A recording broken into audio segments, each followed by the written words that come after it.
Hello everyone, welcome to back my channel. I hope everyone is having a wonderful day. Before starting the video, please go ahead and hit the subscribe button. As if Sharon putting pressure on herself to confess by manifesting hallucination Nick and dead Heather in her mind isn't enough.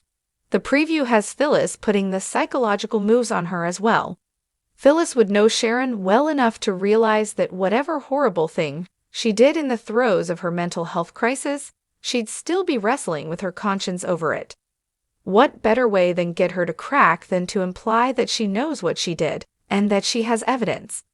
I don't expect Sharon to confess right away, if only because we're still at the beginning of November sweeps.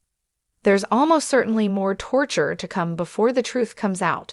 But when it does, well, all hell's going to break loose. Sharon's family and all the people who discounted Phyllis' claims will be left reeling. Everyone on the canvas will be utterly shocked to hear that Sharon killed Heather and framed Daniel for it after the fact. Of course, Victor and Nikki may be among those who aren't quite as stunned to hear the news. After all, Sharon burned down their beloved ranch years ago. The happy news, however, is that Victor secretly had it rebuilt. I have to question how Nikki is completely unaware of a huge construction project on their property, but that's a technicality I'll gladly overlook. The reveal will take place this coming week, and the new/old ranch will be the venue for Abby and Devon's wedding. Such an emotional time for longtime fans, and the stars. Eric Braeden and Melody Thomas Scott cried when they saw the set for the first time. We saw this coming months ago, and it's been a slow rollout, but the time for a Claire/Kyle/Summer love triangle is clearly getting closer. I was reminded, while watching style scenes, that they have scads of chemistry. Moreover, it was weirdly satisfying watching Kyle interact with a woman who doesn't act like a pod person/wide-eyed child/therapist. I truly have no words for how badly the Claire character was bungled in the aftermath of her rescue from crazy Aunt Jordan. I will actually relish watching Summer take Kyle away from her, if only because it might turn her back to the dark side. That would then provide an opportunity for the writers to do a reset on Claire after the fact, and make her into the complex character she should have been written as all along. Why do I say we shouldn't count Lily out yet? I feel like if she can just get back in there and take control before Victor makes his move, she might have a shot. How will she do that? Well, we see Billy trying to make amends with her in the preview. If she plays along and manages to get him to rehire her, she can then execute her original plan and work to get him out from the inside.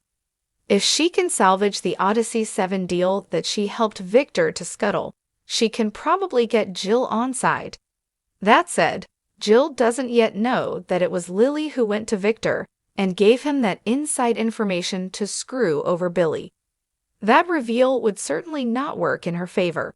The fact is, this may all come down to Jill versus Victor, which is potentially fun, especially if it livens up the Dabby wedding. Lily is not backing down, and I kinda like that. But it's out of character for her to have such tunnel vision regarding work that she'd be willing to abandon her brother and refuse to attend his wedding because she might not be able to control herself around Victor and Nikki.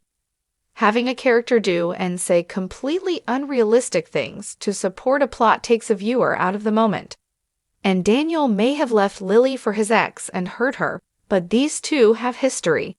There's also no universe in which Lily wouldn't be reacting to Daniel and Lucy being involved in a tragedy, or him being arrested for murder. Are we to believe she's so caught up in being fired from her job that she can't be bothered? Or has she not even heard about it? The writers are trying hard with the Connor, Adam, and Chelsea happy family stuff, but it's not working for me. When Chatham are stood in a room with Billy and Sally, it's obvious where the real connections lie. That said, Billy and Sally also have chemistry. It's giving we're a couple of misfits energy. I'm not opposed entirely, though I'm sick of Sally getting the short end of the stick in love. Diane is showing her true colors at long last, and I love it. This is the entertaining Diane. That said, I'm still on the fence about whether this is a ruse. The Nate shocker was pretty expected, but Damien will be a welcome addition. I had to chuckle though, because it's such an obvious retread of the Neil and Malcolm story. It was nice to see Tessa and Mariah for Halloween, and Tessa was a gem helping Daniel as she did. But I feel like I'm always saying these kinds of things about their pop-ins. They need a story.